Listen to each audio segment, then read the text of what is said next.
You know that old familiar proverb, right? An apple a day keeps the doctor away. Oh, yeah, the classic. Right. It is arguably the most comforting, wholesome piece of advice in the English language. I mean, it paints this picture of health, of simplicity. Just a crisp afternoon snack that makes everything better. Exactly. Yep. Think of it, sitting on a teacher's desk or packed into a kid's lunchbox.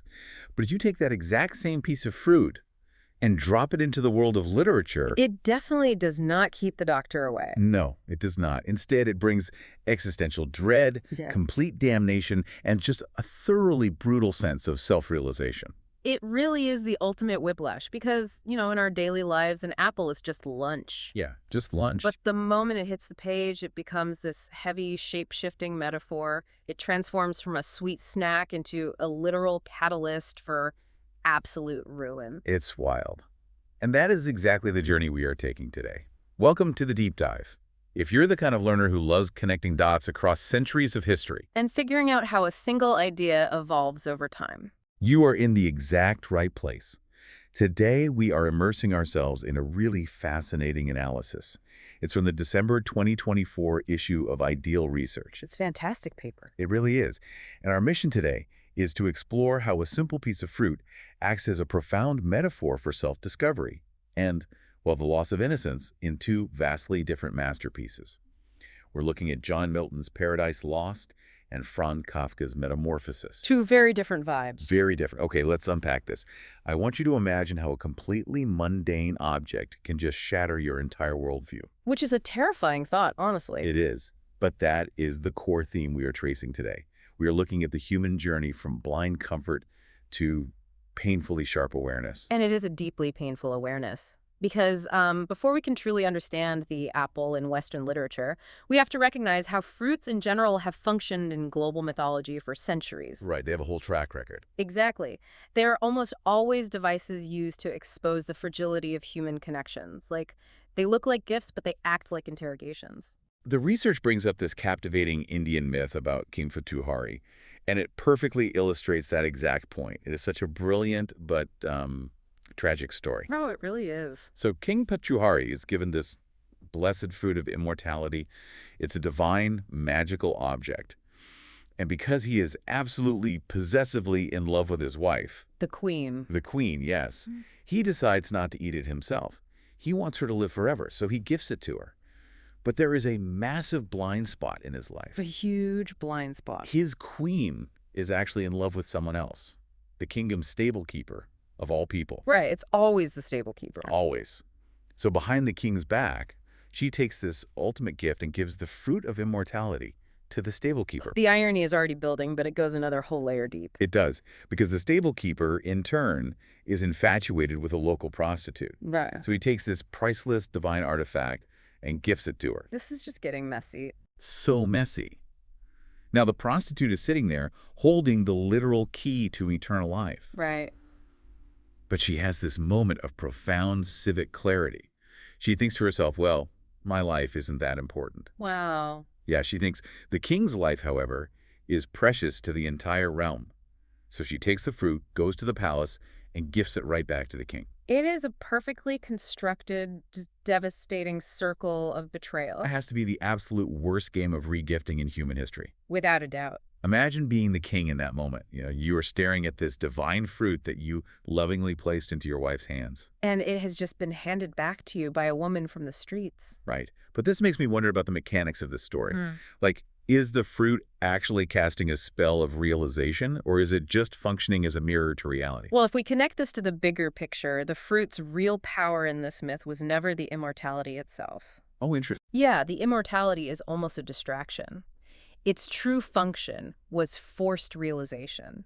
It forced the king to see the invisible, fragile network of disloyalty that surrounded him every single day. So it just shattered the illusion. Exactly. In a matter of seconds, his entire worldview collapses. He suddenly realizes his queen doesn't actually love him. And more profoundly, he realizes that human relations in general are frail, transactional, and deeply impermanent. The psychological toll of that has to be staggering. I mean, he thought he was the center of a loving universe, and he suddenly sees he's just a guy being played. Yeah, and it completely breaks him. He literally abandons his kingdom over this, right? She does. He abdicates the throne, gives away all his property, and just walks into the forest to become a sage. Oh, He goes seeking the actual meaning of human existence because that single piece of fruit stripped away all of his comforting illusions. just a total reset of his life. Right. Now, while this Eastern myth uses a blessed fruit to reveal the frailty of human-to-human relationships, Western literature takes a different angle. Because it's heavily influenced by Christianity, right? Exactly. The biblical tradition uses the apple to reveal humanity's frail relationship with divinity itself. Which brings us right into the intense, highly intellectual world of John Milton and his 17th century epic, Paradise Lost. Oh, Milton, he was on another level. He really was. He was not just a poet. He was a machine of intellect. There was this amazing historical detail in the paper that perfectly captures who he was. The one about the candles. Yes. From a very early age, his father recognized his genius and actually paid a maidservant to stay up and keep the tapers. The candles. Right, the candles lit late into the night, just so a young John Milton could keep reading. He was devouring history, astronomy, logic, law, and theology. He was a true polymath, and he poured that entire lifetime of rigorous learning into Paradise Lost. His goal wasn't just to, tell a good He story. was way bigger than that. Monumental. His stated goal was to justify the ways of God to men. He was taking the Genesis story of the fall of man from paradise and expanding it into a massive exploration of choice, free will, the hierarchy of the universe. And the fundamental nature of good and evil. Exactly. But here's where it gets really interesting. If you go back to the source material Milton was working from. The 1611 King James Bible. Exactly. The word apple doesn't actually appear anywhere in the text regarding the forbidden fruit. It's crazy, right? People just assume it's there. They do. But it is just referred to generically as the fruit of the tree of the knowledge of good and evil. And even in Paradise Lost, which is a massive poem with more than 10,000 lines of blank verse, It's huge. Milton refers to it simply as fruit 92 times. Do you know how many times he actually calls it an apple in the entire epic? Only twice? Twice, out of 10,000 lines. This is such a brilliant display of Milton's linguistic control. You have to remember his background. Milton was a master Latin scholar, writing for an educated audience who also knew Latin. Right, they would have caught the reference. Absolutely. Because in Latin, the word for apple is malum. But malum is also a homonym.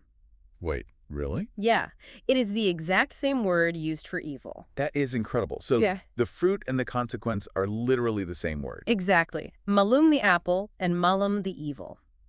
Milton purposefully delays naming the tree or the fruit an apple. He is holding the reader in suspense.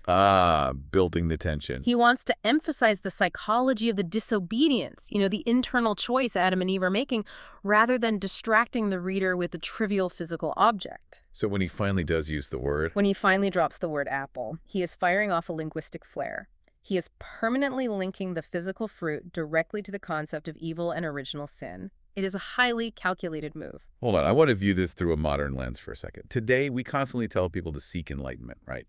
We value education, scientific curiosity, pushing boundaries. Yeah. So looking at Eve's temptation, isn't knowledge supposed to be a good thing? Why on earth is this quest for enlightenment framed as this ultimate damning sin? That is the essential tension of the poem. And to understand it, we have to look at how Milton and his 17th century fiercely devout Christian audience viewed the structure of the universe. Okay, that's the scene. They believed in the great chain of being. It was a strict divine hierarchy where God is at the top, angels are below him, then humans, then animals. A very rigid system. Very.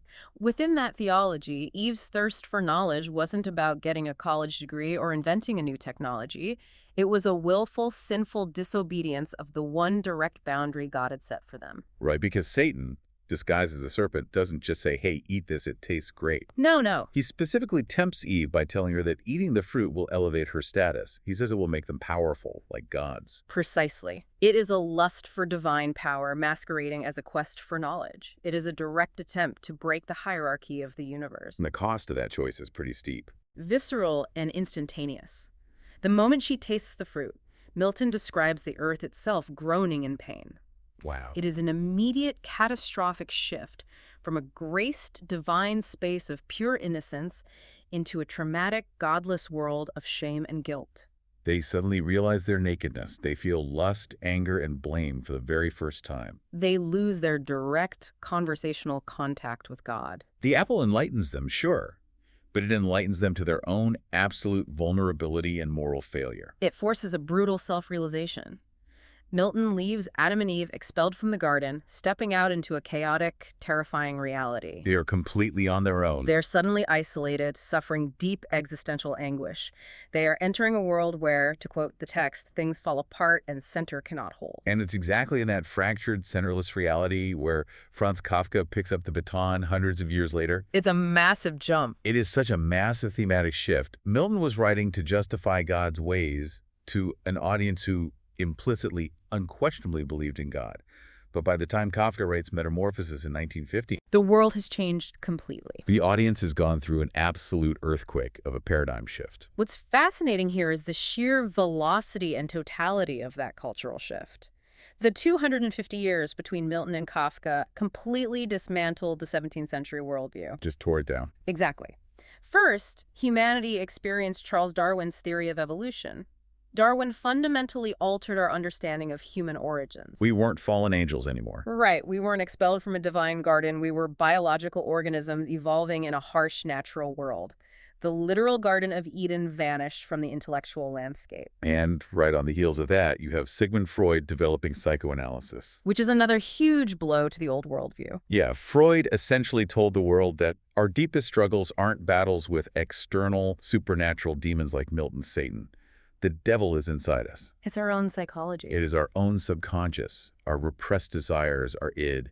He questioned the very nature of the pure human soul. And finally, you have the philosopher Friedrich Nietzsche stepping up to the microphone to loudly declare the death of God. A bold statement. Very. He argued that the Enlightenment and the scientific revolution had made the idea of a divine creator unbelievable. So the post-industrial pre-World War I readers Kafka was addressing were living in a completely secularized, industrialized world. They were kind of adrift. They were prompted to think deeply about their identity in an anarchic universe that lacked any inherent divine safety net. This is such a crucial distinction to make for you listening. In Milton's world, you fall from grace. There's a profound tragedy to the human condition because you lost something perfect. You had paradise, and you blew it. You had it all. But in Kafka's world, there is no grace to begin with. You aren't falling. You are already on the ground. You're just born into it. You were just born into a meaningless, absurd existence. And that sets the stage perfectly for Kafka's wildly different use of the apple. It does, because Metamorphosis is a cornerstone of existentialist literature. It is not about a grand cosmic rebellion. No epics here. No, it is about suffocating human alienation in a world without spiritual help, where your only value is what you can produce. So we meet the protagonist, Gregor Samsa. And Gregor wakes up one morning in his cramped bedroom to discover he has been transformed into a giant insect. Just a horrific way to start today. To say the least. He has a hard, armor-like shell, a domed brown belly, and numerous pitifully thin legs waving helplessly in the air. It is the ultimate, inexplicable existential dilemma. The nightmare. But despite this terrifying physical reality, what is the very first thing that goes through his mind? He checks the train timetable. It's so absurd. He is terrified he is going to be late for work as a traveling salesman. It is deeply satirical, but also incredibly tragic. The sheer absurdity of it highlights how broken his mindset is. It's like logging onto a morning Zoom meeting to present a quarterly spreadsheet while your house is literally burning to the ground around you. That is the perfect analogy. He is prioritizing these mundane bourgeois preoccupations over the fact that he is a literal bug. He thinks he can just ignore his transformation if he just figures out how to get out of bed and catch the 7:00 a.m. train. Because work is his entire identity. Gregor is the sole breadwinner for his family. He has spent years grinding away at a job he hates just to pay off his parents' debt. He's trapped. He has defined his entire worth as a human being by his economic utility. And this physical transformation violently strips him of that utility. Right, he can't sell fabrics if he's a beetle. He can no longer speak, let alone sell. He can't earn money. At first, his family, his sister, Greet, and his parents, they try to tolerate him. Greet brings him food.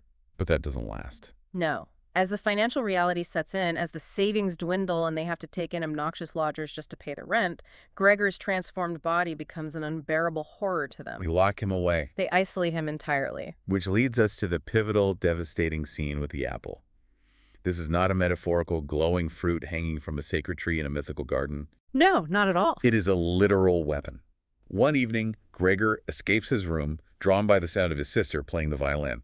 His father comes home, sees Gregor loose, and is absolutely terrified, acting on the presumption that Gregor might harm his mother. Total panic. But instead of just shooing him back into the room, his father goes to the fruit bowl on the dining table, fills his pockets with small red apples, and starts bombarding his own son with them, He throws them violently, like grenades. like actual weapons. It is a frantic, chaotic scene, and it culminates in a deeply symbolic injury. Yes, one of these apples is thrown with such force that it actually lodges deeply into Gregor's insect bag, and it stays there. It's so visceral. Sinks into his flesh. Over the next month, it swells up, it rots, and it infects him. It becomes covered in the dust and dirt of his uncleaned room. It causes him immense, paralyzing physical pain, but the underlying psychological pain is infinitely worse. This raises an important question, though. What does the apple reveal to Gregor in that moment? What's the realistic? It triggers a profound, shattering self-realization, very much like the magical fruit did for King Partruhari. As Gregor lies there with the apple rotting in his back, he realizes that he is no longer needed. Oh, wow. He realizes that his family's love, respect, and concern were entirely conditional. Their affection was tied directly to his ability to bring home a paycheck. That is brutal. Once he couldn't earn, he didn't just lose his job, he lost his humanity in their eyes. He became a stranger, a burden, and finally, a physical threat to his own family. It is just heartbreaking. He sacrificed his own happiness to ensure their economic stability, and the very second he is vulnerable and needs their care, they reject him with brutal hostility. The ultimate betrayal. And the apple literally rots in his flesh as a permanent physical manifestation of that rejection and alienation. And this brings us to the core synthesis of how these two vastly different texts operate. Both authors are using a bizarre physical transformation as the catalyst for these brutal, life-altering realizations. So what does this all mean? How do we ultimately tie a 17th century religious epic and a 20th century existential nightmare together using a piece of fruit? We have to look at the mechanism of the metaphor. In both texts, a physical transformation is what drives the plot toward the apple. Okay, break that down. In Milton, Satan transforms his physical shape, degrading himself from an archangel into a lowly serpent just to tempt Eve with the apple. Right. In Kafka, it is the protagonist himself, Gregor, who transforms into an insect, which renders him helpless and leads to him being attacked by the apple. The apple itself is a shape-shifting metaphor that brilliantly adapts to the deepest anxieties of the era it was written in. That makes perfect sense. For Milton, representing an intensely devout, God-fearing age, the apple is the ultimate temptation. It represents the hubris, the lust for power and forbidden knowledge that ruins a perfect divine relationship with God. But for Kafka, representing a secular, industrialized, modern age, the apple is a weapon of economic reality. It doesn't cause the ruin. It exposes the fact that the relationships in the modern world are already ruined. They're built on selfish, transactional foundations. Right. The context changes, but the result is remarkably similar. The immense psychological pain and a permanent loss of innocence. Adam and Eve realize their true, fallen status in the universe, forever alienated from their creator. And Gregor realizes his true, discarded status in society, forever alienated from his family. They both suffer the deep trauma of waking up to a harsh, unforgiving reality. It really is incredible how beautifully this single piece of fruit traces humanity's journey over centuries.